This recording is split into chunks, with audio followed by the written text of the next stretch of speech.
Takes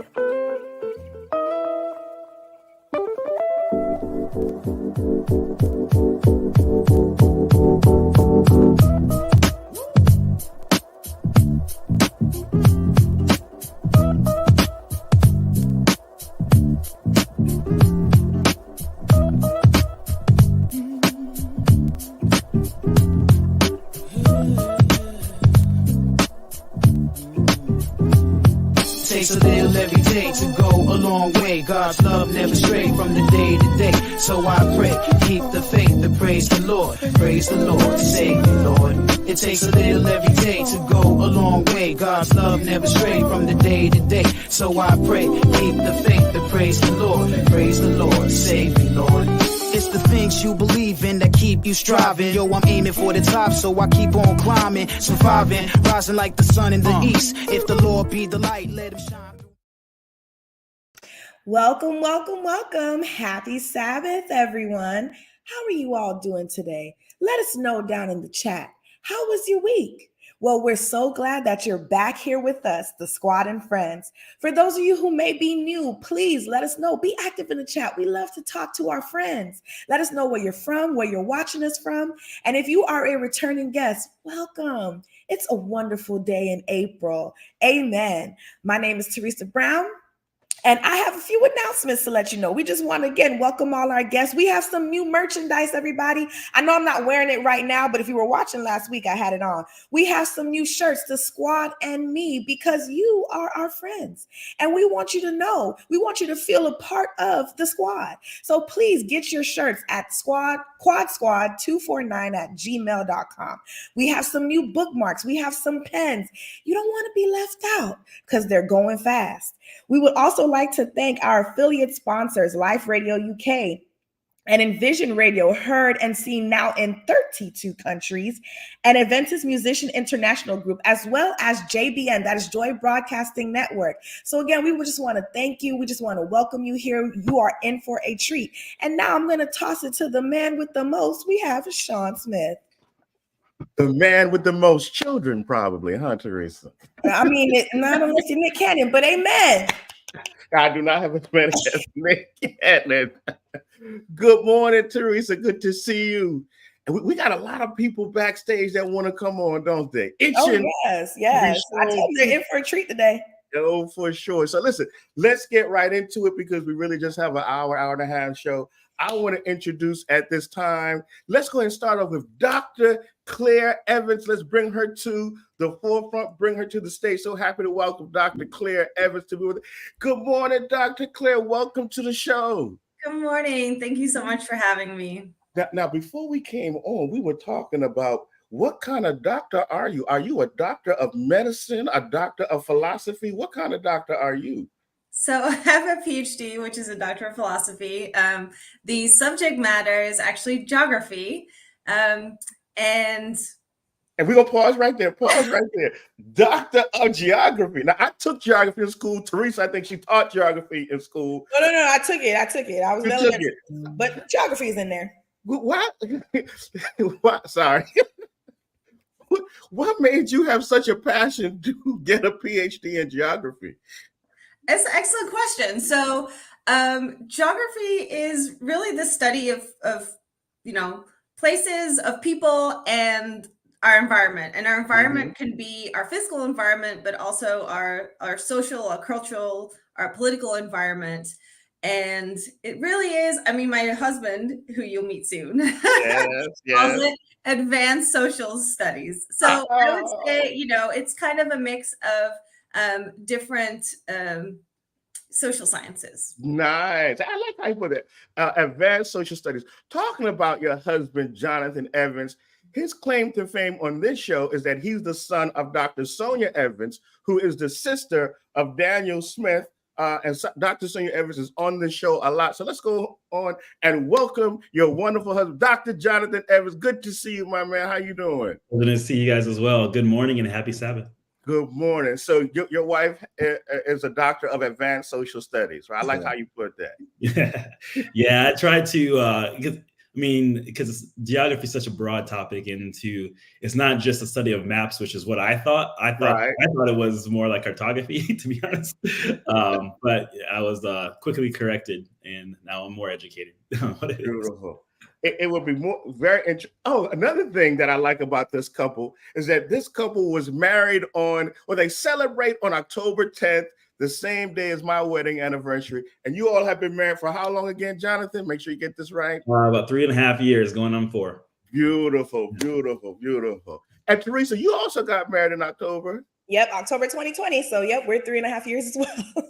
There you go. And we want to invite somebody that wasn't married in October, but they were born in October. John, your Uncle Dan, you call him Uncle Dan? Uncle Daniel, that's right.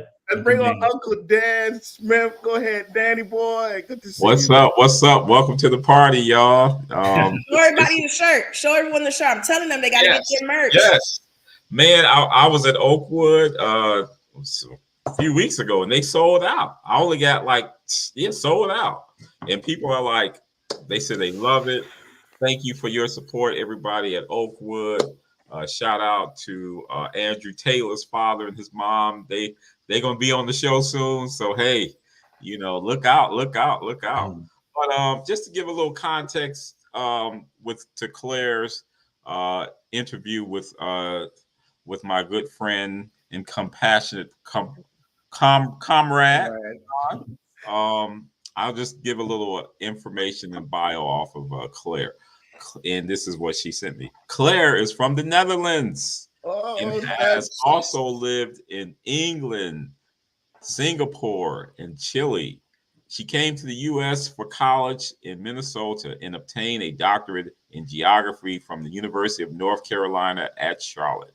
Claire taught undergrad and graduate students and has conducted research and evaluation studies on a range of topics, including healthcare access, immigration, that's a hot topic, substance use prevention, youth college and career readiness, and affordable housing.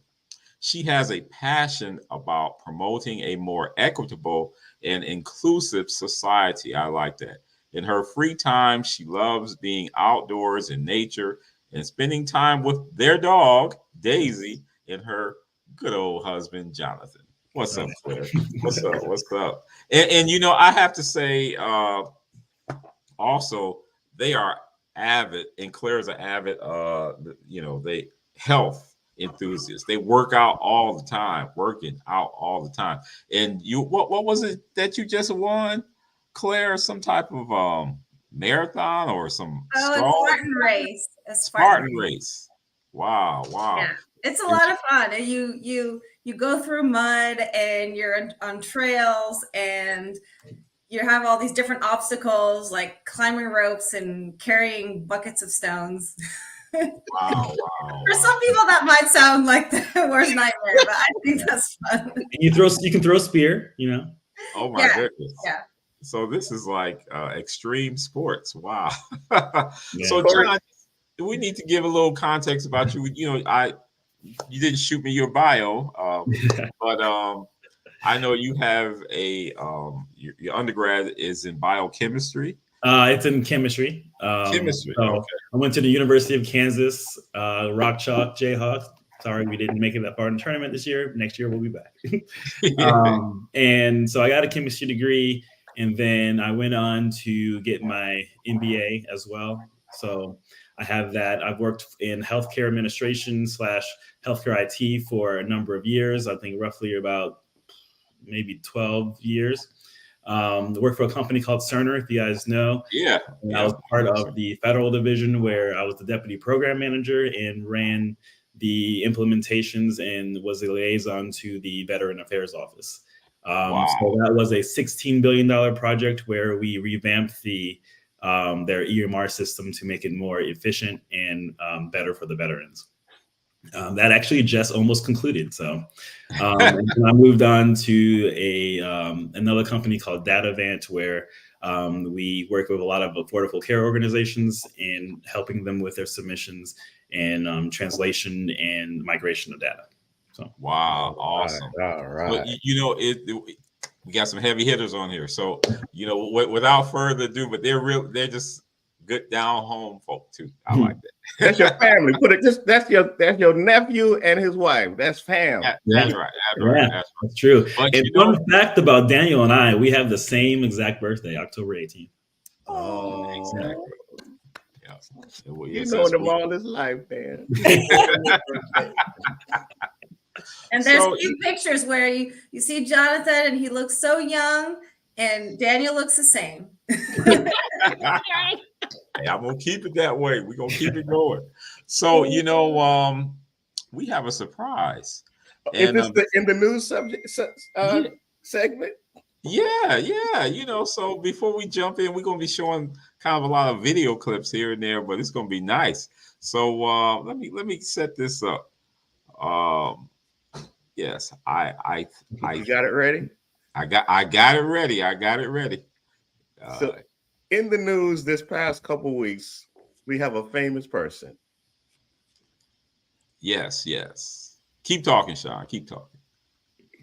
Yeah, so let's just be honest. Teresa was in the news this past couple weeks. We wanted to show it last week, but hopefully we have it ready this week.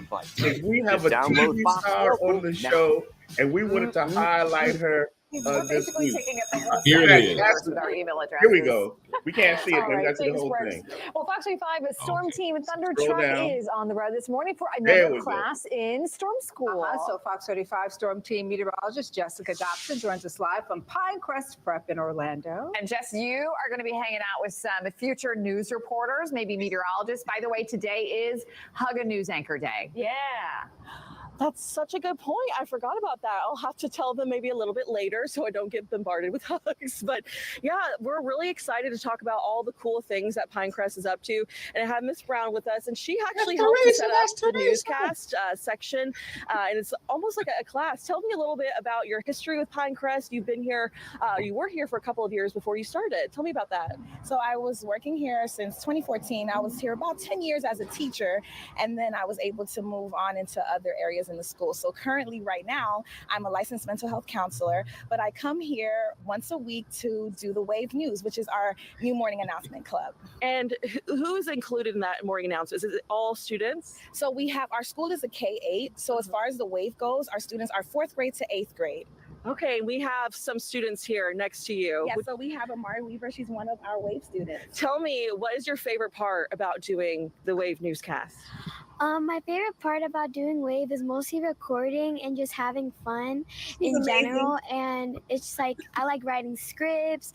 I just like having fun with my friends and recording. Okay, what made you get started doing that? I don't know, just being here and just doing it. Yes. And she has great school spirit. Amari was one of our students that made sure she was a part of the Wave, because the purpose of the Wave is to make sure that we boost the school's morale. And Amari, who's also a cheerleader, as you can see, she really wanted to be a part of that Wave. Awesome. So you're a cheerleader, you do it all. What kind of scripts do you write? So is it like the morning announcements or? We normally we will write for what's like for lunch, just to make sure that the special reports have it memorized and packed down so they won't forget anything. And we write like what's like the events that's coming up in our school, like field day that was recently before spring break, we wrote that. And for the special report, we make sure that like people knew about the special event that was coming up. Oh my goodness, you guys have, you are going to come for our jobs sooner rather than later. I can just tell you have such a superstar smile. We do want to talk though. You guys mentioned you're doing some stuff for the eclipse too, right? Tell me a little bit about that. Yeah, so we do have the kids getting ready for the eclipse. One thing about the Wave is that we also want to make sure that everyone knows it's going on. So our teachers are so instrumental in making sure that they also know what's happening in the news. So we've been following the eclipse, making sure that the kids have their glasses and everything ready for that event. Yeah, and I do want to talk to a couple of the other students. Eva, tell me what you are most excited about with this eclipse. There we go. I'm most excited about what this eclipse is, how special this event is. Oh, that's so wonderful. Thank you, Eva. That's such a thoughtful answer. Do you ever watch the news, Eva? Sometimes when maybe when I'm like going to the park or something, I just want to make sure I know what the weather is. Oh, well, thank you so much. We have so many bright students out here, and they have been so much fun to talk to. And we're going to continue to have more hits. You'll have to stay tuned and tune into Fox Local when we're doing GDO Extra.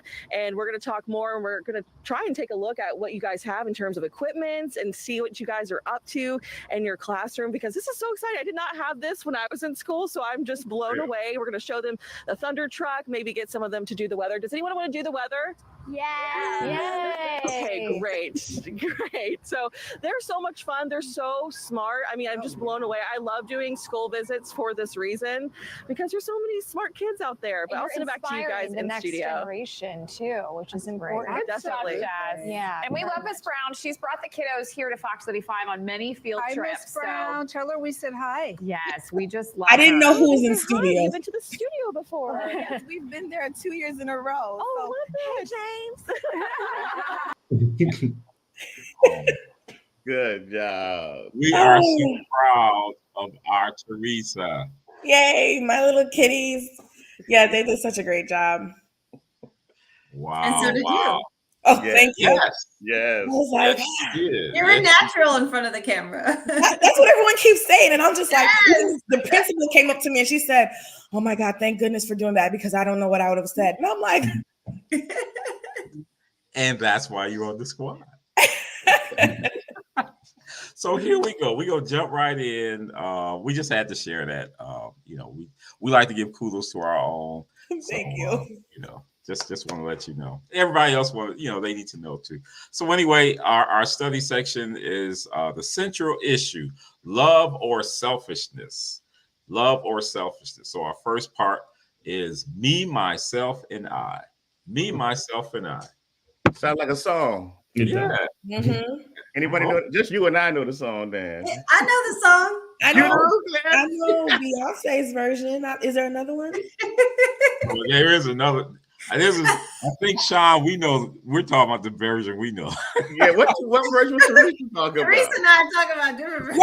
Right. Because I'm thinking about Beyonce. Oh, yeah, we don't know that version. No. We was it Tribe Called Quest or whatever? Tribe Called Quest. Yeah. It's just me, myself, and I. That's funny. So, Teresa, why do you think? De La Soul. Sorry. I'm sorry. De La Soul. Okay. Yeah. John know that. So why do you think that our society is a total like self-awareness, self-fulfillment,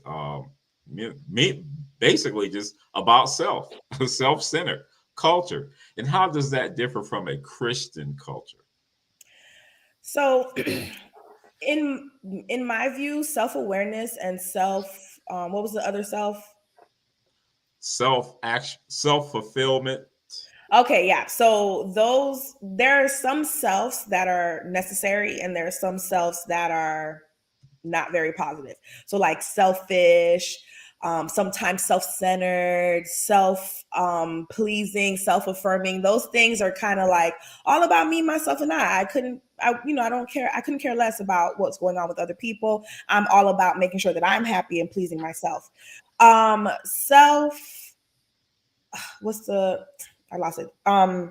Self-aware. I feel like in order to be self-aware, you have to also be aware of other people to actually be self-aware, because there are a lot of people who are functioning out of selfishness because they're not self-aware. And so we come into a problem with that. The problem with self-glorification and everything self is that it takes away from the mission of the Christian mission, which is to love God, love others, and to spread the gospel. I can't do that if I'm only focused on myself. So to be only focused on myself means I'm even coming before God most times. Okay. It's very, and it's interesting that you all were talking about the song that they've made songs, me, myself, and I. Me, myself, and I. That's all I got. It's when I found out in the end. It's like that's what we're geared to. So John, what do you think are some of the pros and cons of thinking both from a self-awareness perspective and or Christian perspective? Yeah. So I think in a sense, if you are a Christian and you have been raised Christian, you automatically you try to think beyond yourself. Okay. And I know, at least I was raised, as you know, Seventh-day Adventist, and used to go to Sabbath school and everything. So you try to think about not just yourself. You try to think about your community. You try to think about your family. And I think to this point in my life, I still try to think about my friends, try to think about my family, my community, my neighbors, and I think their happiness and enriching their happiness enriches my happiness as well. Going back to the point to your question, I think God has given us the ability of choice, right? And with that choice, some of that is you're going to think about yourself. And I think that if you have a Christian construct, then as you are thinking about yourself, you are thinking about mankind and your community and your fellow man. I like that. For me, when I think about myself and my goals, I also think about that in the confines of how does that help my unit, which is like my family, my mother, my father, you, my wife, and then also outside of that, my friends and everything and everybody else. Well, and just jumping in, I'm thinking about that because you always think about others because you are like a gourmet chef. So when you crack up that grill, you got everybody coming over and you're preparing like huge Thanksgiving meals and stuff. I mean, hey, you're thinking about other people because people are thinking about coming to your house to eat. Yeah, and that makes me feel good, when other people are happy and I'm bringing that happiness to a group of people, that enriches my life and makes me happy. But in the same token, it is somewhat self-serving and selfish because I'm like, hey, this is something that I did. I made this food and you like it and you're telling me, Seriously, I mean, it's a little bit of it's a double-edged sword, right? Because I think just human nature is to you want to be, and some people that you want to be out there in front. You want success. You want the accolades. I mean, and even the pursuit of financial gain. I mean, yes, you have to do that to survive, but really, how much do you really need to survive? I mean, we are attuned to trying to be the best, right? Our society tells us to be the best. Social media tells us to be the best. And even if that includes helping other people, right? Most people still want those accolades and that recognition. Well, and it's always a dichotomy of not getting the recognition or being anonymous. Yeah. Like if you give a donation, it's like I don't, so it's you're right. It's like a two-edged sword. Yeah. So Claire, Teresa, were you? I just wanted to insert something really quickly. When we think about the concept of me, myself, and I, like especially when we listen to the songs, there's a difference between being selfish and being hurt. There are some people who are just selfish, like they've been like that since they were little or since however long. And then you have some people who are just hurt. So they get to a place where it's like, yeah, it's just me, myself, and I done already given myself to the community, to my church family, to whoever, and I've been burned. And so now in the end, I feel like all I have is myself. And so they kind of create that self-centeredness out of pain and hurt that had happened. Yeah. Okay.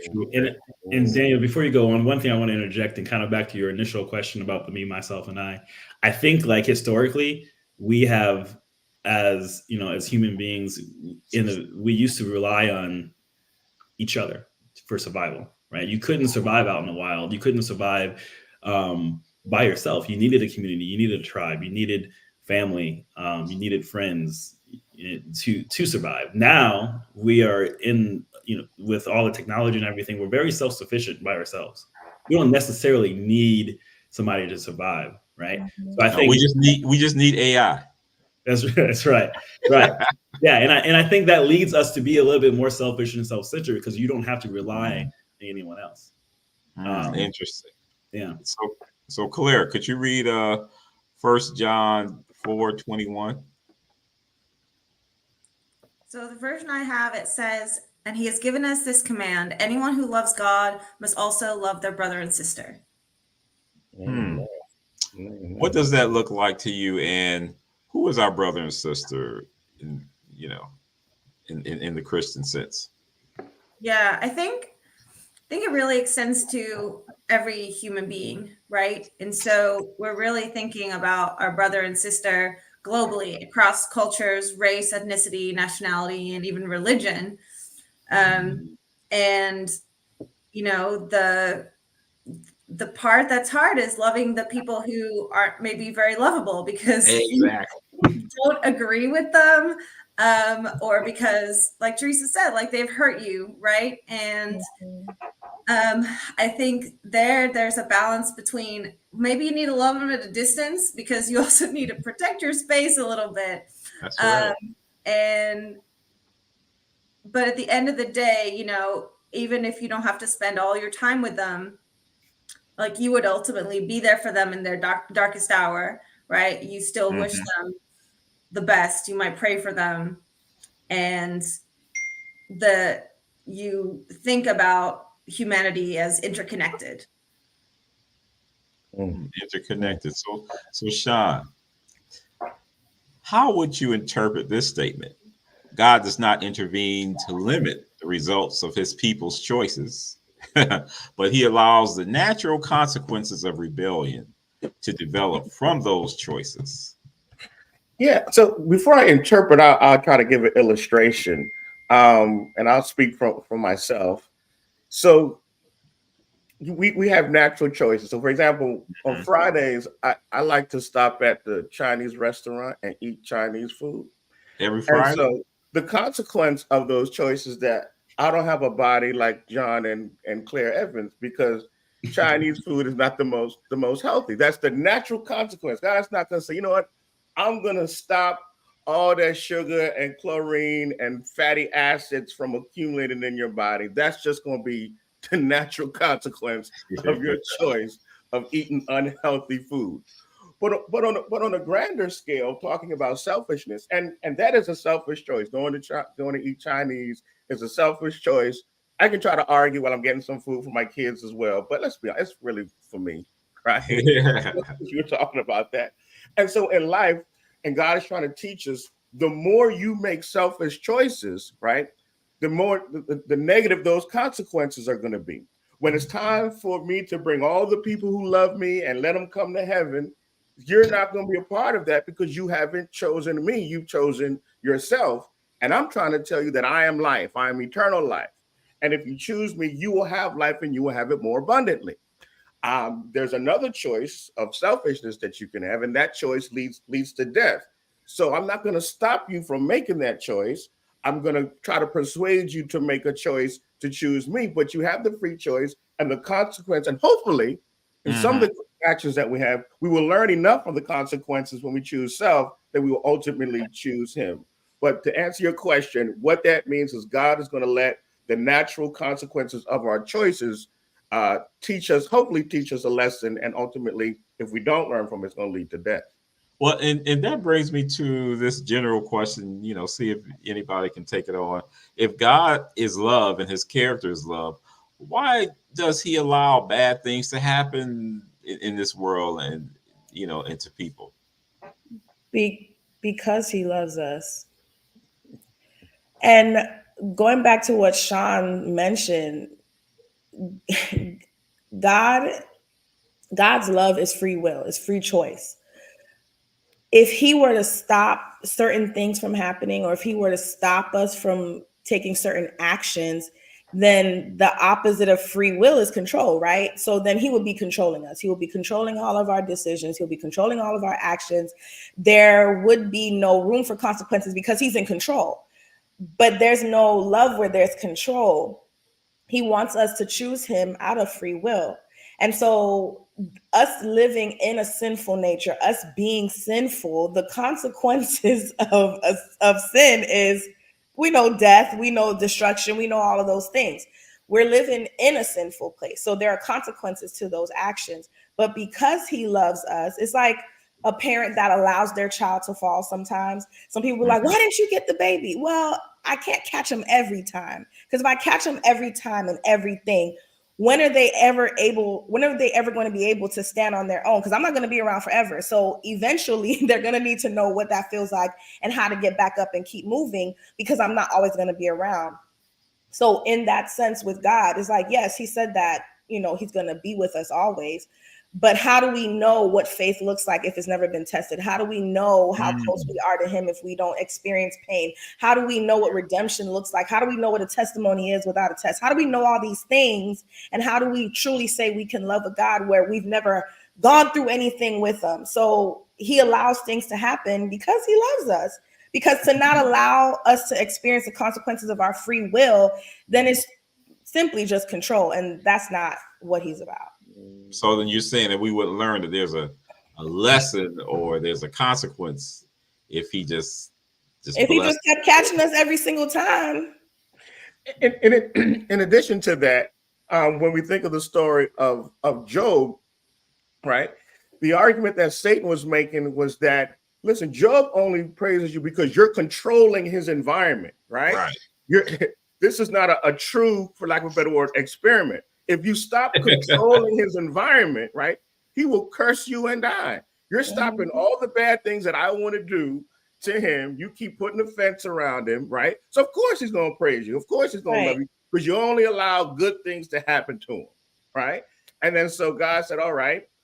He started taking away some of that fence that he had around him. The devil came up and he did his thing. And then at the end of the day, God was like, see, I told you my man loved me, right? Because he said, though he slay me, yet will I trust him. I took away the control that you argued that I had around him, and he still praised me. And then the lesson for Job was like, man, even though crazy things happen to me, God is still here with me. And it turned out to be that he was blessed more after the situation than he was before he went through all those issues with Job. Wow, that's a good illustration. That's a good illustration. We're going to move on to our first current event topic, and it wasn't part of the original, but because it's current, we had to recognize. Let me just bring up an image here and see what you guys think. See what feelings you may experience. Dan, the funny thing about this, talking about generations, right?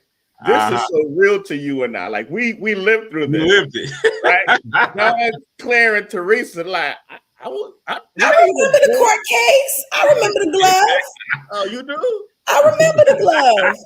Dr. Evans and John, where were you guys in 90? What was it? 94, right? 95. I think I was in elementary school at the time. I'm 40 years old, so I'm older than you probably think. But so we're 80s babies, so we were alive. We were obviously younger, but I was not living in the U.S. right, and so that's why I was like, I didn't know what was going on. Like I kind of know references here and there from now having lived in the U.S. for a while, but I'm not as closely. I wasn't, as closely involved with the case as most people. As we were here. So I just wanted to get some raw thoughts. He passed away the other day. He was 76 years old. He passed away from, they said it was cancer, prostate cancer. So John, what did you think when you heard? Did you? I was shocked. Because to be honest, you don't really hear much about OJ anymore. So he wasn't in the forefront of my mind. But when you see, when you hear that he passed away, it's always sad. You don't want anyone to die, especially of prostate cancer. And but did bring back some feelings of when the trial was going on. And as you said, I do remember, like, if a glove don't fit, you must have quit. That's in my mind. That's in my mind. So, and you think about everything that he went through that trial, and also everything that I think Nicole was her name, that their family went through. It's just it's a very sad event. Like I said, I never really want anyone to die, but it was I don't know. it was reflective, I guess I would say. It was you. That is the key word. Very reflective. Nice. So Claire, you said that you weren't in the country, so you kind of like, oh, okay. Sean, what about you, Sean? Man, it's OJ has such a strong history prior to the trial, right? But all of that just seems to run up into a wall in terms of the trial. And then because before we saw him on the Bronco on the middle of the freeway, right? We would see him on Hertz commercials. He would be commentating football, OJ running through the airport. Right, running through the airport. OJ, the famous football. He was a sports icon. And then he became a pariah, like nobody wanted to touch him. But then when the trial brought out so much, and as a doctor of geography, I'm sure you studied this, but we went through the trial, and when they showed the results of the trial, when the verdict came out, the different experiences and different feelings from the different cultures and races was stark. It was, I want to say, it was eye-opening just to see it. You talk about it, but to see it, and then you think of yourself like, why do I feel this way? Why, why do I have this position, or based upon my culture, based upon how I grew up, and I see how they look at it, but I don't look at it that way, and it brings up a lot. Definitely when you think of our social economics and think of our history, and they were just revealed all those things that we talk about. Right. So Teresa, that's a good point, Sean. What were your thoughts? I mean, you say you were in kindergarten or whatever. Yeah, I was like kinder, first grade, but I would hear about it like throughout my upbringing. There were some people, I'm going to be very short and sweet. When it happened, right, I remember growing up and seeing the different views. Like there were some people that were like, one for us. And there other people were like, stone him. There were those two sides. And it's just amazing how, like, even though, you can be found innocent or guilty in a court setting, right? We all agree that this is how everything should be run in a court setting. In the court of public opinion, they're going to have their own verdict, and that's what's going to stick. So even though on paper you're innocent or guilty, in the world, you are what they say you are. And that's just how it's always been for him. So, when I saw that he passed, it was shocking because in my mind, I'm like, all the people that I like, all the celebrities that we knew of growing up, they're all dying off now. And now we're left with the teeny boppers. For me, in my opinion, I'm like, all of the greats are going, and now we got all these, whoever's. It was, my first thought was like, man, that's shocking. And then I also thought, I hope people don't go crazy with this whole thing with saying what they want to say, because you still don't celebrate somebody's death. Like, I just don't agree with celebrating somebody's death, regardless of how you feel about them. And it's interesting that you said that, because it just seemed like it's my thoughts. It's like the media is relitigating the whole trial, and it's like over and over again. It's like, let's let the man rest in peace. Yeah. You guys, want him guilty. He died. They did the same thing with Michael Jackson. They did the same thing with Kobe. Like, it's like, come on, like, can we just focus on what's happening right now and not rehash all these other things? Regardless of how you feel, they're gone now. Like, can they rest? So, Sean, any comments? What's happening in the comments? Oh, this is what happened. Eating with veggie Reggie. All right. Sounds like a restaurant. It's a shame that he had all that fame and fell down to accusations of murder and robbing banks. And then Janet Robinson, let's pray for her. She said, OJ passed. Hey, some people, they get their current events when they watch The Squad. I've been in the word. I didn't even know OJ passed. Hey, when the Bible meets current events, that's who we are. We keep you updated. You have to like Rochelle Parker. All hail Oh, Johnny Cochran. Oh, yeah. Wow. So that brings us, because we had a part A and B to this too, because that was kind of unexpected. But I want to show you guys this clip, and then we can discuss it just a little bit. See, it was interesting. So here we go. When you really can't explain why things, like great things happen to you, some people can say, "Oh, it's my hard work." Well, everybody works hard, okay?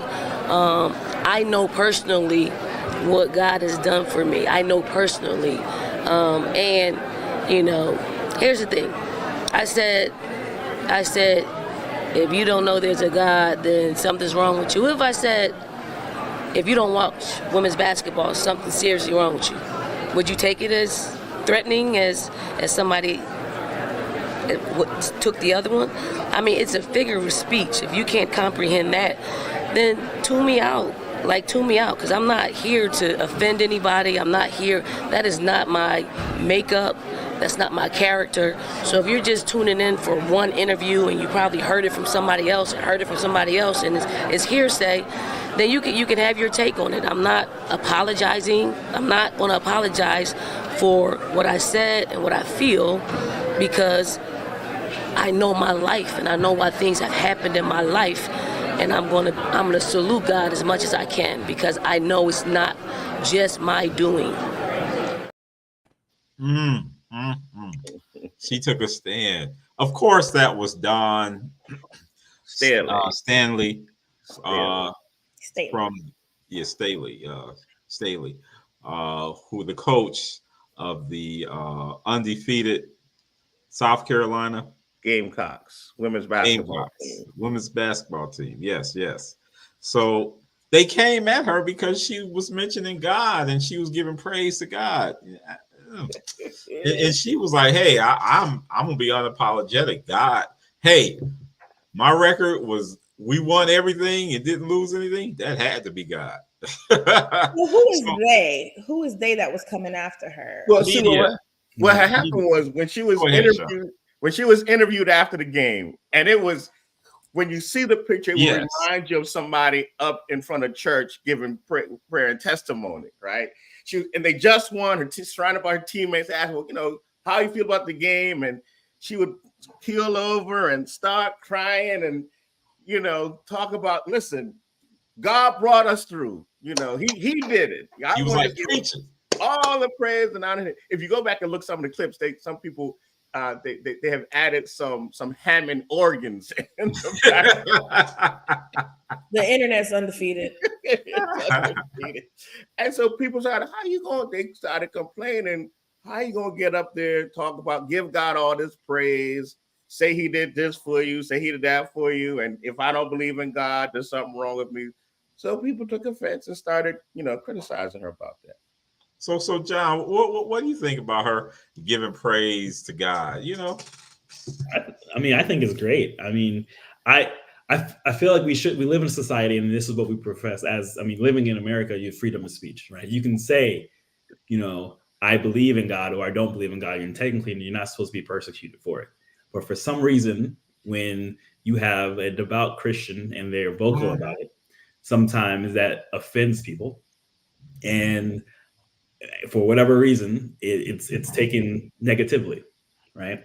She has just as much freedom to profess what she believes, and upon her win, in all her elation, to give glory to God, as somebody who says that, I want to thank my parents, or I want to thank my teammates or whatever, because I mean, that's how she feels, and that's what supports her, and that's how she went through her journey to get to where she is today, to have the success that she has now with winning, being undefeated.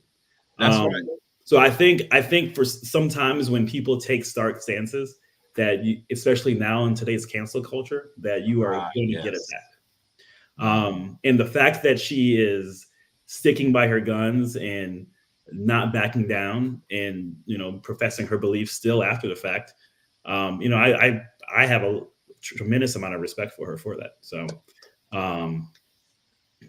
because she's not doing anything negative. It's not hurting anyone. If somebody feels a certain type of way, then that's on them. Like she said, that they can tune her out. They don't have to listen. That's right. So, Dr. Claire, what do you think?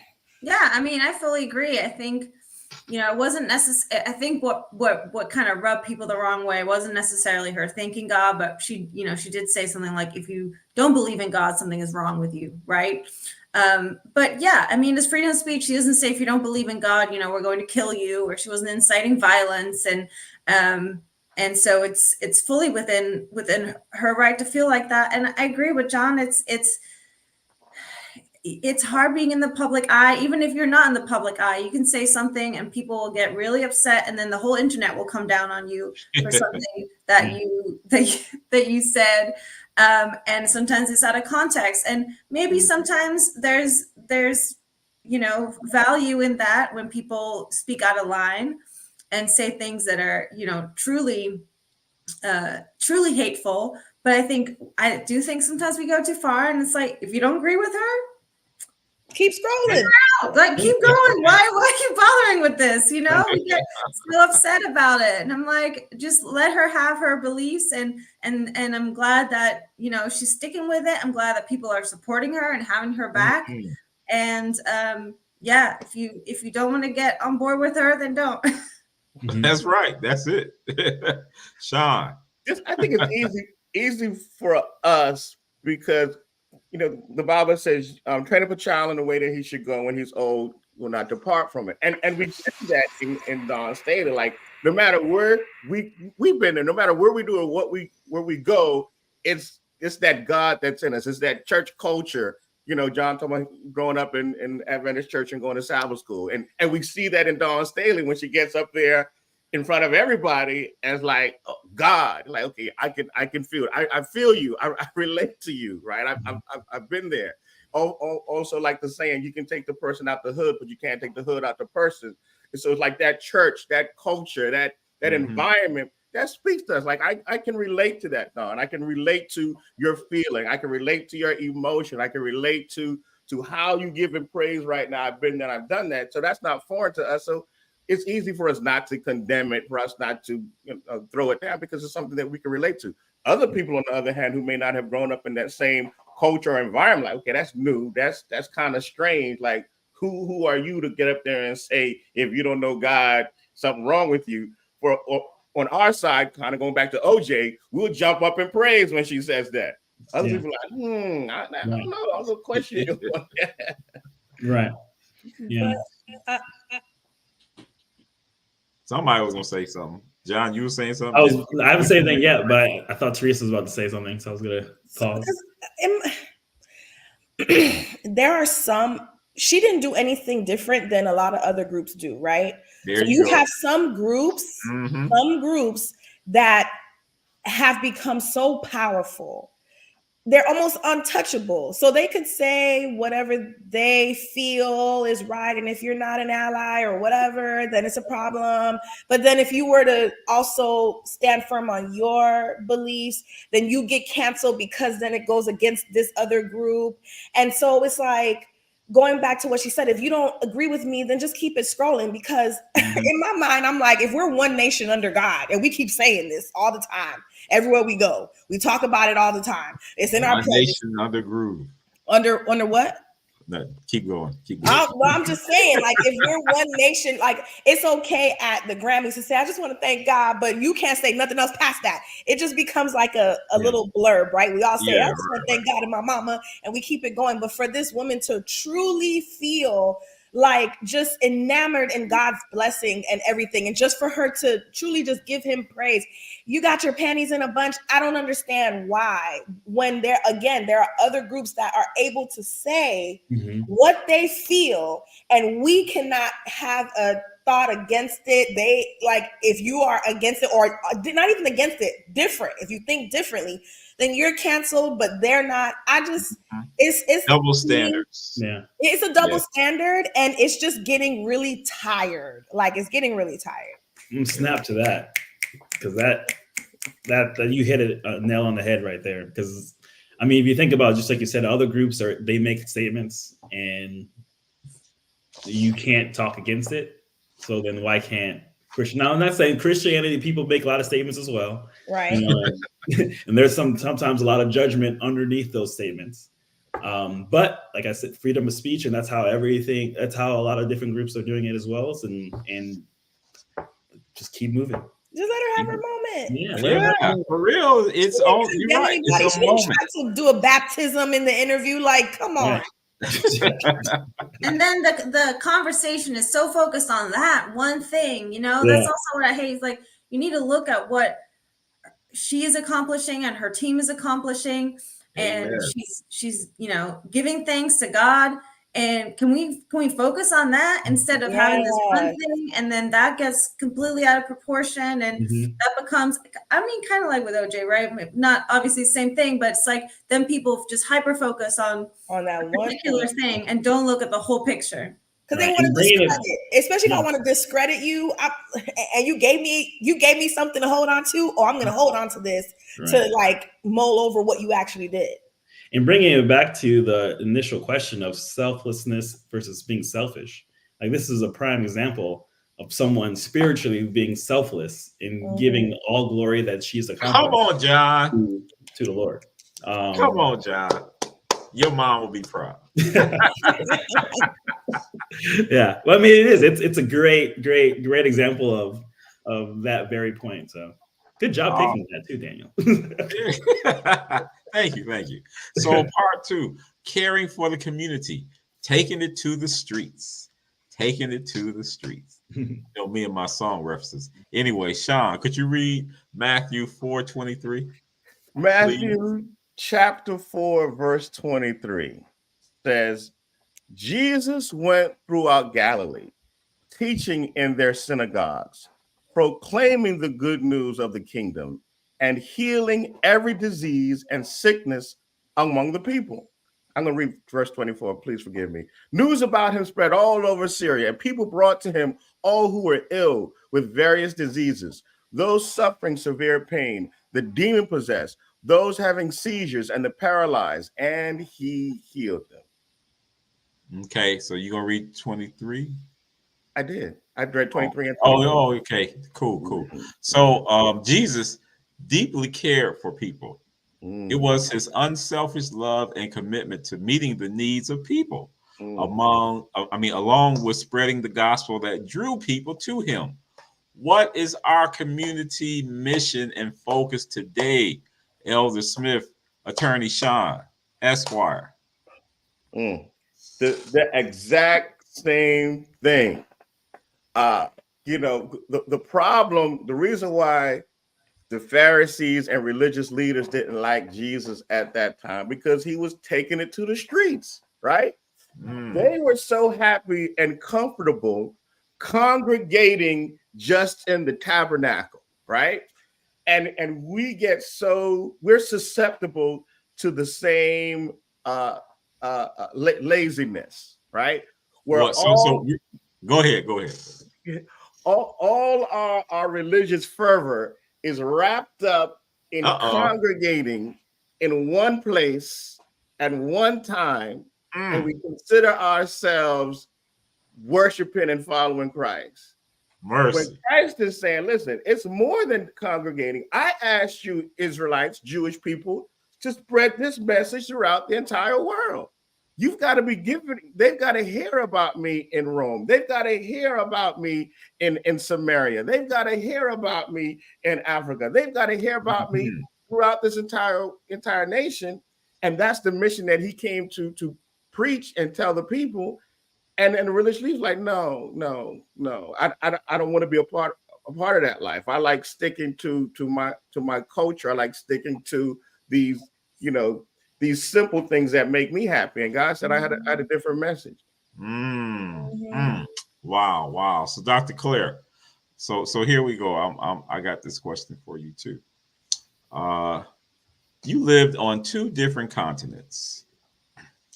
How have you seen the love of Christ and our fellow brethren demonstrated in a community that stood out to you? If you can think about that. Yeah, I think there's a couple different things here. On one hand, the different cultural contexts and sometimes political contexts will shape people's religious expression, right? And so if you are in a country that does promote freedom of speech or where there's a majority Christian, it may be easier for you to speak out and be on the streets than it is where you might be, your life might be threatened by that, right?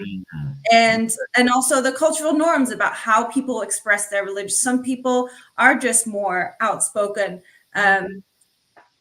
You know, even the concept, for instance, of a mega church, right? That is something that you don't necessarily see outside the United States a lot, right? Where there's like a big production, right? And this big celebration. And not that there's anything wrong or right with celebrating in that setting, but for some people that seems like a lot, and there might be a little bit more subdued. But at the end of the day, it comes down to the same thing, because in terms of the context, the Bible sends a common shared message that unites Christians living around the world in these different contexts. So yes, whatever you're going through because of the cultural context, the political context in your country, if you're drawing from the same book, then you still have that shared message. And so what I see is in all around the world, people living lives in service of God and doing great things in his name. And at the same time, sometimes not doing great things, because that's where the humanity comes in, right? Because of human being and their flaws. You also see across countries and cultures, people using religion and Christianity for their own gain. That is so true. That is so true. Yeah. So you answered that question very politically correct. I was trying to see if there was a country that you were in that kind of stood out to you, that kind of they did certain things and you could saw that they were, you know, really focusing on the mission of the people, you know, but it's all good. It's all good. I can't, you know, it's hard to pick a country when you see people, you know, living according to the word of God in all these different settings. And just to couple on that, I mean, it's hard. I think it would be difficult to pick a certain country, because within every country, with every community, you see a little bit of both. Like there's people self-serving, and there are people that are selflessness serving God, you know? So I think in every context, whether it's here, whether it's England, Netherlands, or anywhere, you're going to have different groups doing different things for different reasons. So I think you can't really group a country as a whole as like, and generalize a country based on, you know, just commission. Right. What are they doing? Right. It's more of like the groups within that country. Yeah. So it's still based on, I guess, from what we're saying, it's based on the outpouring of the Spirit and how each one of us has that spirit to go out and serve. So that means we all need to be going out and service, no matter where we are, just as long as we do our part. So Teresa, could you read John 10:10? All right. Okay, give me 1 second. Okay. John 10:10. The thief comes only to steal and kill and destroy. I have come that they may have life and have it more abundantly. So the purpose of the gospel is to restore the image of God to humanity. The restoration includes physical, mental, emotional, spiritual healing. How do you see God using you in your profession in healing? That's an alley-oop. Yeah, when I saw that, I was like, he's a tricky one, that Dan. So in counseling, right, one thing I have to be mindful of is to not put my beliefs on anybody, right? Not even just spiritual beliefs, cultural beliefs or norms. Even if the person sitting in front of me looks like me, I cannot presume to know their life or to think that I have the answers for them. I'm here to help them kind of figure out those answers for themselves, give them the tools to help them manage their own choices. So there's still a high level of autonomy that each client must have that I should also provide. But there have been times in session where that door opens up for more of some type of spiritual counseling, in ways that it's safe to do, because again, I have to make sure that I'm being safe. My clients also know that I provide spiritual counseling as well upon request. So if that's something that they want to tackle, because sometimes sometimes clients are happy to know that you're also Christian, because they even feel comfortable bringing up their beliefs to you, because they feel like you'll understand and won't look at them as if they're crazy. Because that's one fear that they always have, like, will this person understand me? Will I be seen as someone who is not crazy? That's like, especially for people of color. So there have been times where the Lord has been able to be in the midst and use me as a vessel to help that person just a step further in whatever it is that they were struggling with, so that they could ultimately have some hope.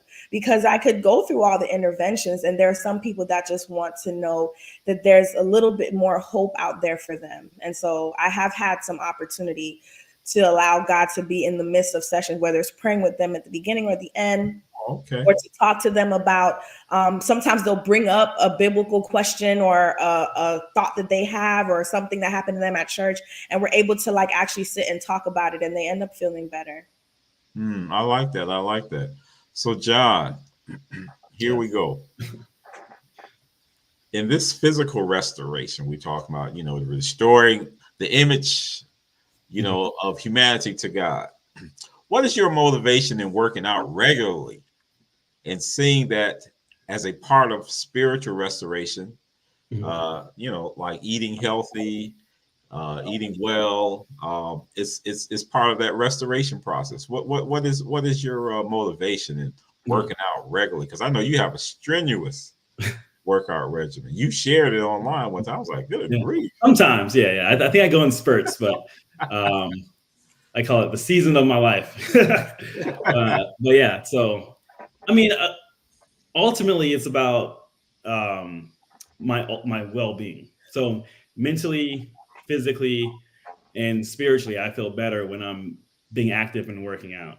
I've noticed when I do not work out, and when I say I'm not eating well, or I take months off from working out, Claire can tell you that my whole well-being, my psyche, everything is much lower. She sometimes tells me, you need to go to the gym.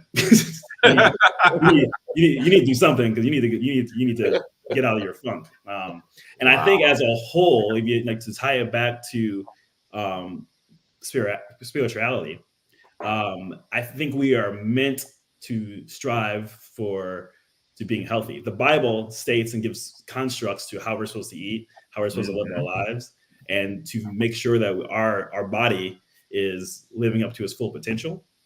And I think from working out to eating healthy and everything, that helps you become more one with what God thought that he wants for our life, like in the Bible, if that makes sense. So when as a Seventh-day Adventist, you don't eat pork, right? Or you're not supposed to eat catfish, or you're not supposed to do certain things. And that's because of health and making your body feel a certain type of way. And back then, like pork and catfish, they were very unclean animals. And if you ate them, you would probably get sick, or you wouldn't live as long, or what have you. And I think to this day, like that same thought process of eating healthy and taking in good foods, and having your superfoods and your kale and your greens, and that. There you go. Well, that just makes you feel better as a person. Yes. Which also makes you more productive in life, I feel like. Hold up. So you're saying eating kale makes you happy? Actually, no, I think eating Rebecca's kales. Honestly, I think eating kale and when you get into the routine of doing it, right? So I think with anything, you get in the routine of doing something like eating kale, eating spinach, eating chicken breast, and what have you. It does give you some sense of joy, for one, because you see the overall change in your body, which outwardly makes you feel good, but also inside it makes you feel good as well. You're more energetic. But then when you get out of that routine, you notice that you start missing the kale and the chicken because that's what your body is used to. And now they're somewhat rejecting the other types of food. See, my problem is when I start off with the kale, it rejects it. So I need to Yeah. That's the hurdle that I'm trying to overcome. So maybe after the show we can talk about how. Yeah, I get that, and it does help that Claire is a very healthy eater. I mean, I always tell the story of when we first started talking, and I went to her house, and she was like, "Well, dinner's ready." She was, "What do you have?" Well, I have kale, I have carrots, I have some beans, and I have some quinoa. I'm like, I said, "You just named all sides." Where's the main course? Where's the steak? Yeah, so she does. I mean, she does help keep me on track. So I am fortunate in that regard. But back to the question, I just think that overall health, mind, body, and spirit, they're all linked. And if you are being healthy physically, and it will ultimately help you in your spirituality and help you mentally as well.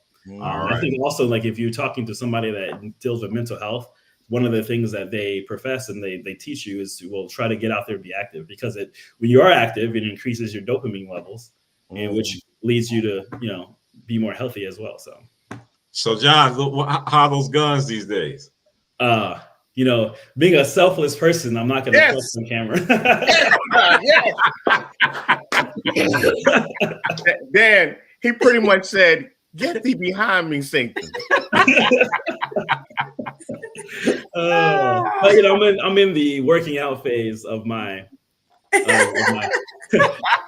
of my life currently. So okay, I'll bring you back then so you can show us what's the results. You say it's only for Claire. It's only for Claire. Right. I'm a married man now.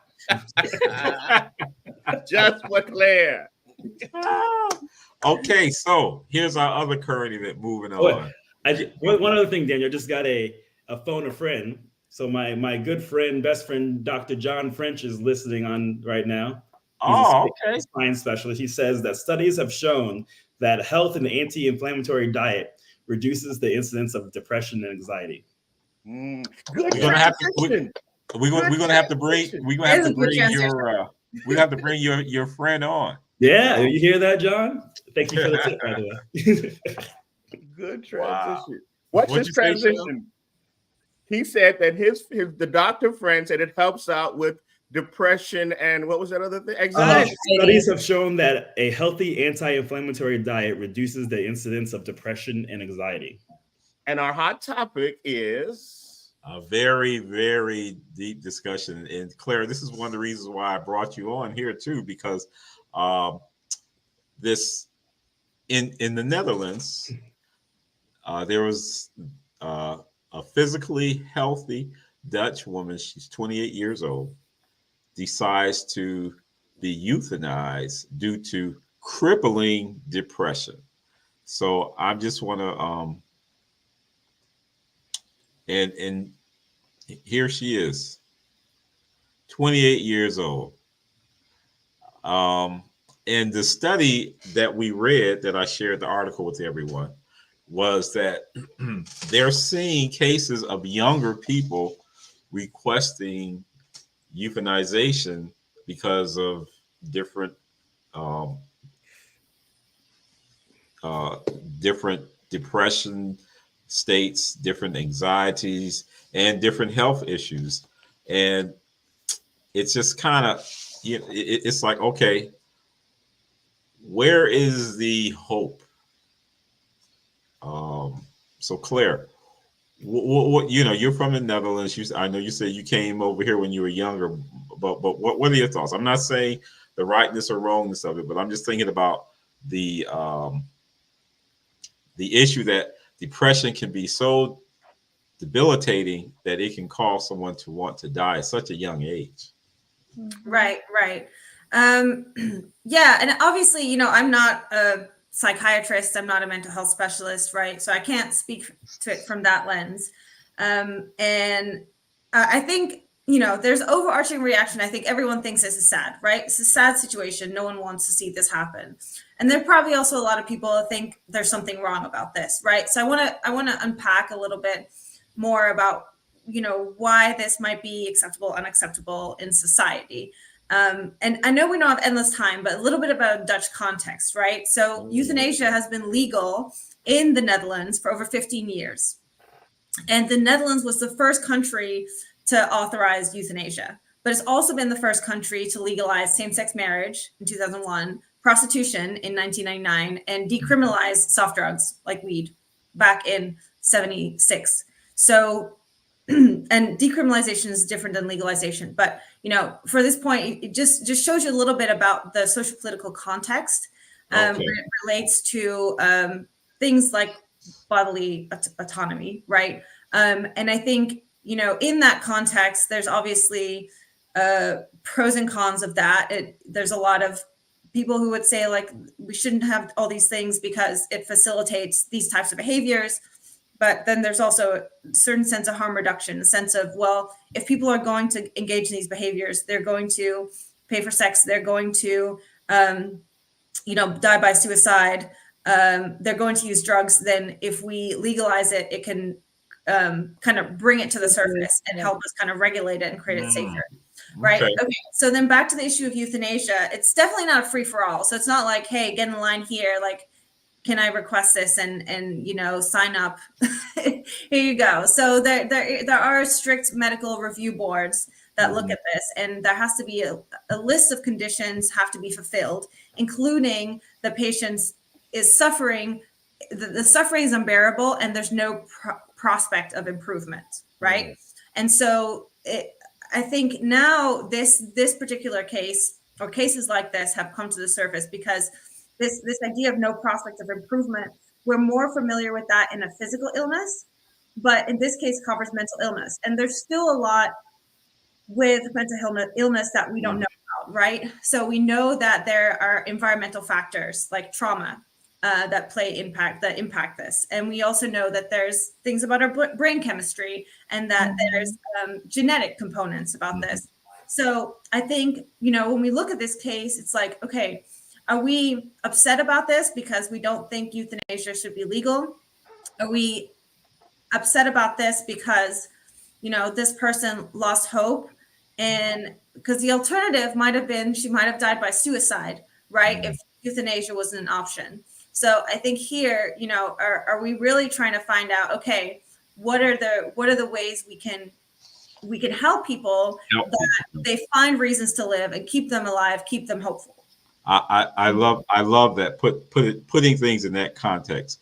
So Teresa, as a mental health therapist, what did you think about this? Initially when I saw it, and just putting it into the context of how Dr. Claire framed it, of the socio-political climax in the geography of the Netherlands. So it's we have a different mindset than they would have there. Right. So that is not something that's legal here, right? The only option if she was living in America is to die by suicide. If that's what if she thought that the only way to be free from this pain is to end it all, then here in the States, that would have been an option she probably would have chosen. When I saw the report, the first thing I thought of was how sad it was, that it's sad anytime a person gets to a place where they said there's no way out but to take myself out. One thing that we have to understand about depression is that, like Dr. Claire was mentioning, there are so many factors that play into someone struggling with depression. We have to be very mindful, especially when we're talking to people who are struggling with depression, to not, again, put our beliefs. So there are some people who are totally adamant against medication. You don't know that person's biological, you don't know them. You don't know them. You don't know what they're struggling with. You don't know if there's a chemical imbalance. You don't know what their history is, but you're coming with your advice based on how you feel it should be handled. I have had some clients who did great in therapy while also taking antidepressants.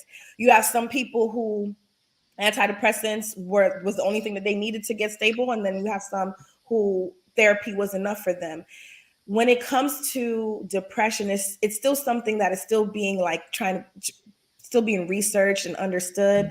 So it's a very delicate situation. And, we talk a lot about how to spot when someone is suicidal and all the different trainings. But at the crux of it, when a person gets to a place where they feel like there is no way out but to die, that is a very sad and dark place to be. And for a lot of those people, in the moment that they're making that decision, they truly feel like this is the only decision. So I just, I always implore people, like, just be mindful of what advice you're giving and to just be there to support them, send them, direct them into the direction of a mental health counselor or a psychiatrist, because they may need medication. They may need other interventions rather than just pray about it. Mm-hmm. Mm-hmm. So, yeah, John. No, I just think this is a very interesting topic because it's a very sensitive topic, and it's something that is very difficult for the majority of people to relate to because we all do not have that type of whether it's a chemical imbalance or whatever that's going on with you. It's not something that is easily relatable. Mm-hmm. So it's somewhat hard to interject on how somebody else feels in that moment because you're not living their life, right? I think the thing from the article, though, that I took away from this, and kind of to Teresa's point, is that the physician, and this could be ad-libbed or it could be kind of just not sure if that's how it was directly relayed to this individual, but they told her that there isn't anything else that we can do. Yeah. So that kind of that's the point. Yeah. And that takes away hope. And then from the article, she said, well, at that point, I always said, if there is nothing else that can be done, I cannot keep living my life like this. So I just want to end it. Mm-hmm. Right. I think, and like I said, it was a short article, so I don't know if that was exactly the context or if it was just an excerpt from their conversation. But from what I read, it seems as if then at that point, a hope was taken away, right? And then that's where this decision led. Now, whether euthanasia is right or wrong, that's not for me or us to decide. It's up to, at that point, the law and then yourself, right? But I think the concept of hope is, I think, the key point here. And when you feel you are hopeless and there you have no other avenues, is when you make certain decisions. Mental pain can feel just as intense as physical pain. Sometimes because of mental pain, it's like your body responds physically. So people that, struggle with anxiety, worry, depression, their hair may start to fall out. They may gain or lose a lot of weight. Like your body reacts to what is going on mentally. So it's a lot of times we are able to sympathize with the person that has a medical diagnosis that is gruesome or or is painful. But then when the person comes with the mental diagnosis, well, we can't relate because we don't equate it on the same level of pain and intensity. But for someone who truly is living in a daunting state, it feels the same as someone going through a physical pain. Yeah, correct. And to your point, if you think about, and this is going to get a little bit dark, but if you think about torture, right? In torture psychology, a lot of people who are tortured, and to torture significantly, they want to end it by dying. They just want to get out of the situation. And in a sense, like clinical severe depression is mental torture for a prolonged period of time. And that's probably why that person feels that way. And it's like I said, something hard to relate to because mentally we can't fathom being there because that's not how some of our brains work. But that is a diagnosis, a medical diagnosis that someone has that they're struggling with.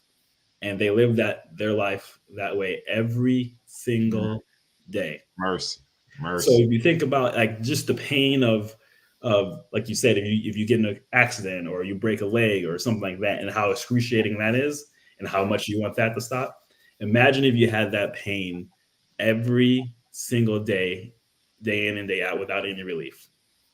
I think we have to put ourselves in that context and in those shoes to fully try to even begin to understand what they're going through. Now, like I said, I'm not making a statement whether it's right or wrong, because like I said, that's between that individual, the state, and whatever their relationship with whatever they believe.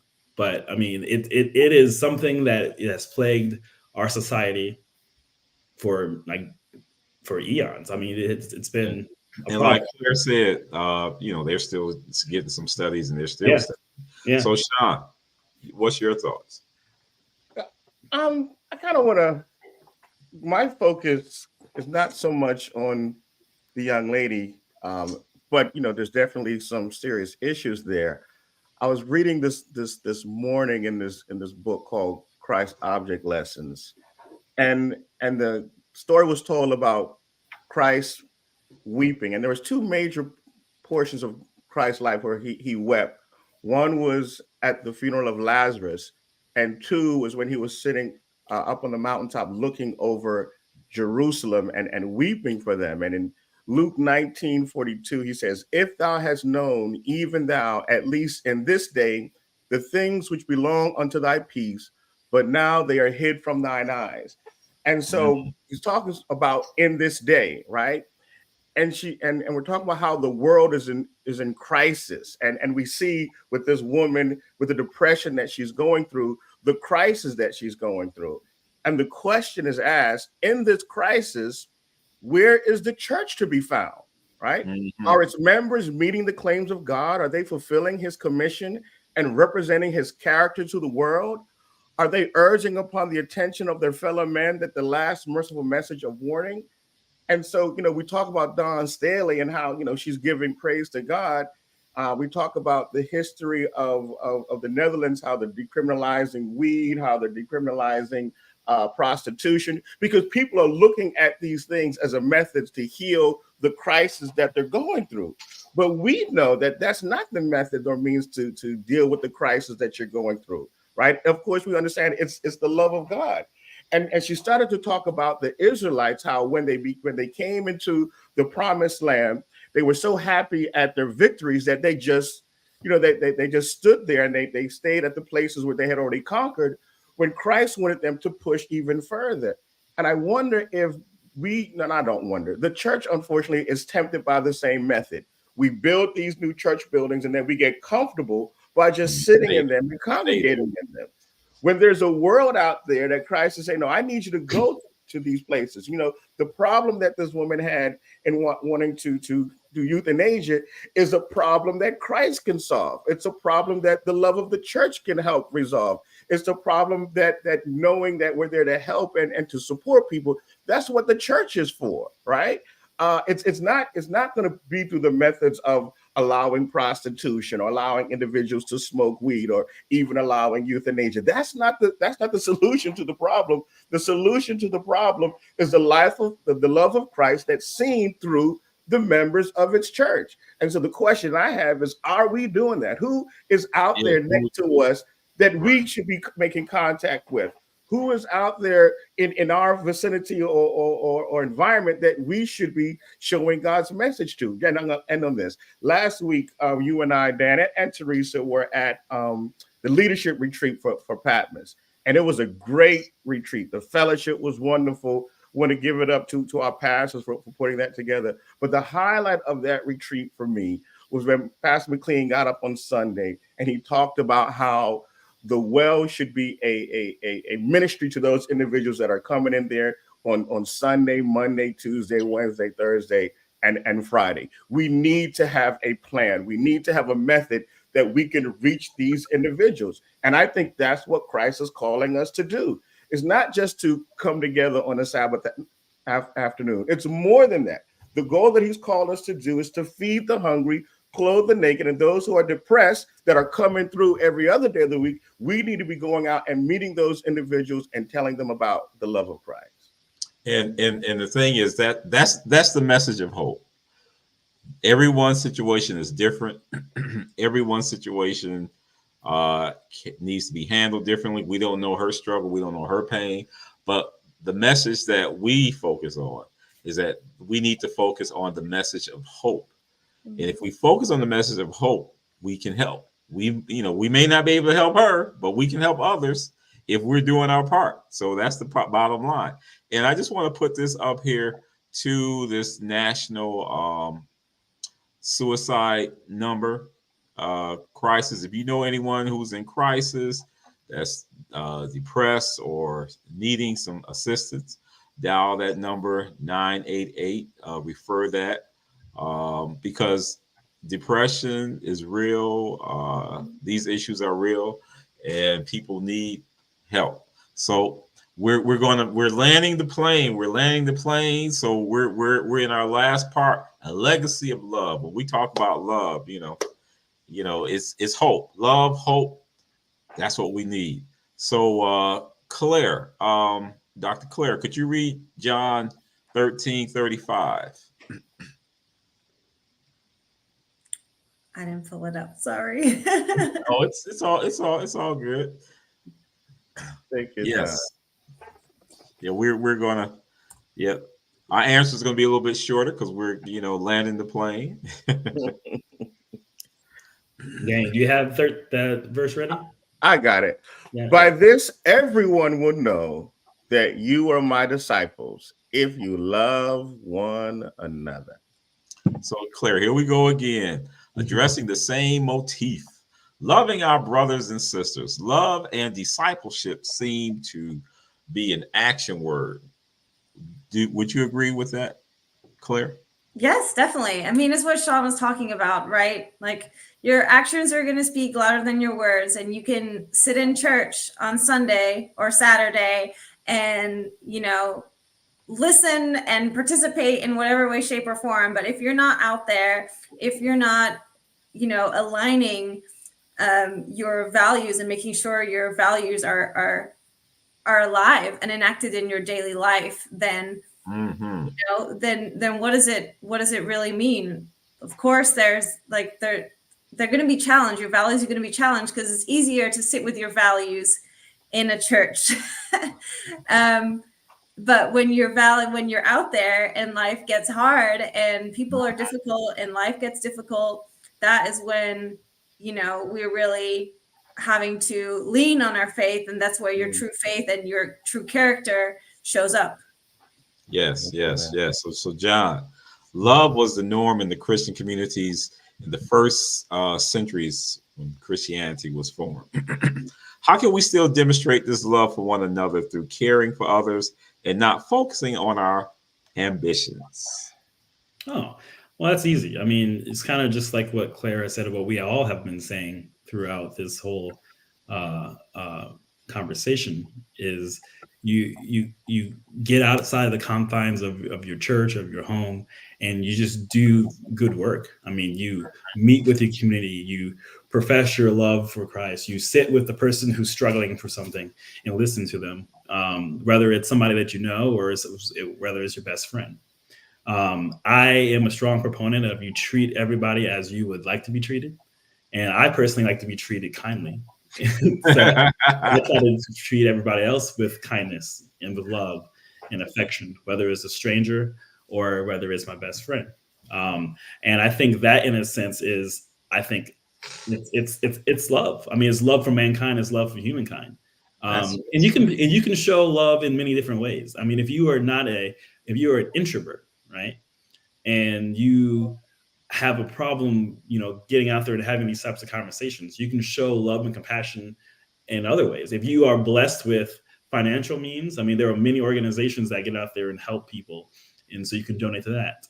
If you are blessed with the gift of song, then you get out there and sing and make somebody happy. If you're blessed with, even if it's just something about your health and fitness, like Claire and I, sometimes we run little mini boot camps with our neighborhood, You know, right. And all of those are helping your community progress in a positive light. Awesome. So Teresa, how would you respond to a friend asking, "Where was God in my suffering? If God loves me, why am I going through such a difficult time?" We probably seem like we talked about it a little bit, but you know, since you're the therapist on here, they would ask you this. Well, one, if I'm talking to a friend, I don't have my therapist hat on. That's number one. That comes off when I'm talking to friends. Well, one, someone who is in a place where they're like frustrated, sad, depressed, and they're feeling like, where was God in my suffering? The first thing I always do is just validate their feelings. Listen to them, because if I just jump right in with, but God loves you. He said, when people are going through, they don't really want to hear that right away. So I need to, one, let them know that I actually understand what they're thinking and feeling. Because if I don't think you care about me, I don't care about what you know. So letting them know that I'm present, that I'm there, that I'm listening, that I understand, showing that empathy towards that person. Because if they can feel your empathy, then they can listen to a message. Once I'm able to get them to a place where they understand that I feel you, I know that what you're dealing with, it sucks right now. Showing them that they're not crazy in their feeling or thinking. And then after that, just reminding them that the presence of God is not the absence of pain. We always feel like, okay, God is there when I'm good. God is there when I'm healthy. God is there when my money is right. But then when my money not right, you know, when I have to go to the hospital for something weird that I didn't even know what was going on, then God is not there. Like, that's a transactional relationship. We've talked about transactional relationships in the past. And with God, our relationship is not transactional. So we shouldn't be with him. So to get into a mindset of, oh, God is not there in my suffering. Well, let's talk about your relationship with God.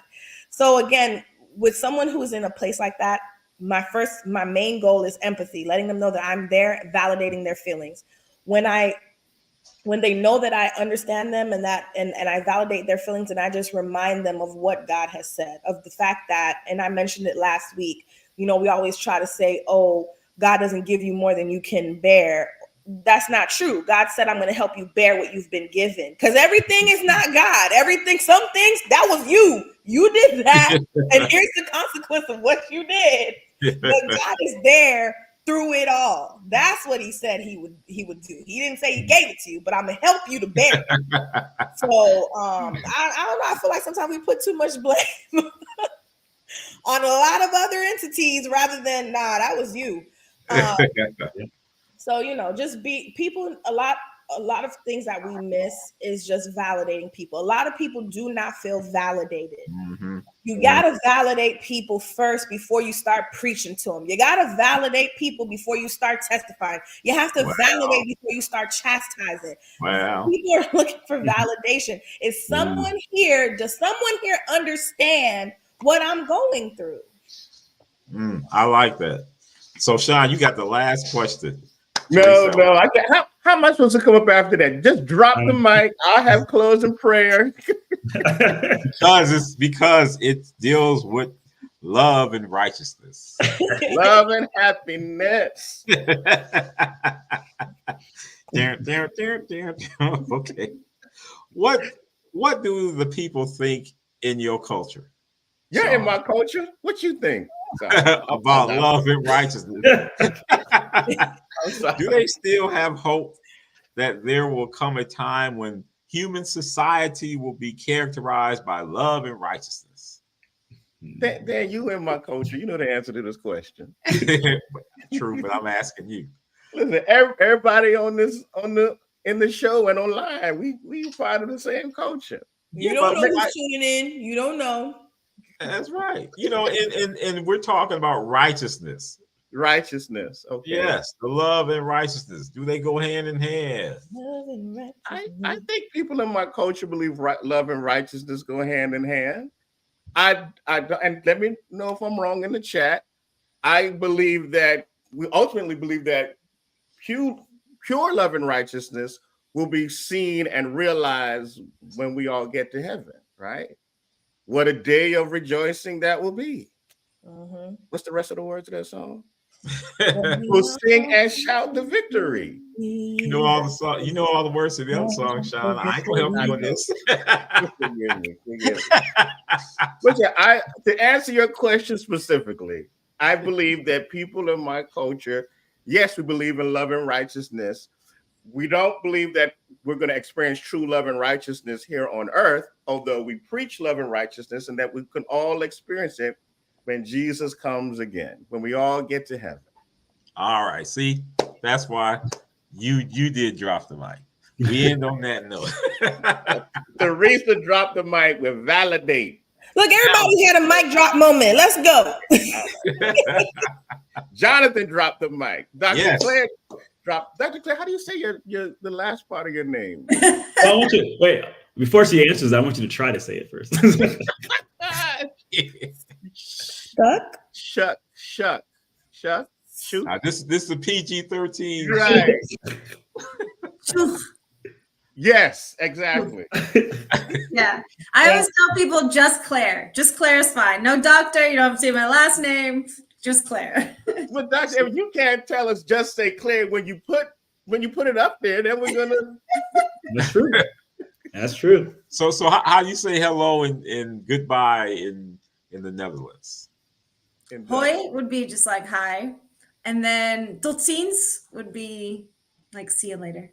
All right. Cool beans. You said what's cool the last beans? one again? No. How do you say see you later? Tot ziens. Cool beans. Okay. These are the worst two to try to teach another language. That's why we need to talk about speaking in tongues. That's a whole nother program. Please don't. Well, I'm glad that you guys could join us. Thank you, Jonathan and Claire. You guys was great guests, and I do want your friend who's the doctor. Since he chimed in. I'm glad. I'll talk to him about it. He, I mean, he is a well-read, and his new fiance actually has her own religious podcast. Oh, wow. Yeah. So maybe their podcast meet our podcast, and we can chat. So we were actually talking about that last night, about getting you guys together to do a joint kind of podcast or whatnot. So cool. Dan will put it together. Give him the number. Indeed, but I do want to take a second just to give him a shout out, because they are newly engaged and getting married in July. So all the many blessings to Dr. French and Jess. I love. Tell him get married in October. I mean, they already have a date. Everything's already set, but I did try. She's ready. She's been ready. On that note. Don't get in trouble now, John. Lots of love to them. Great people. And John, if you're listening, very happy for you. And love you both. So awesome. Nice. Well, everybody wave at the camera. We'll see you guys next time. Toit zines. That's it. Toit zines. Cool beans. Ooh, yeah.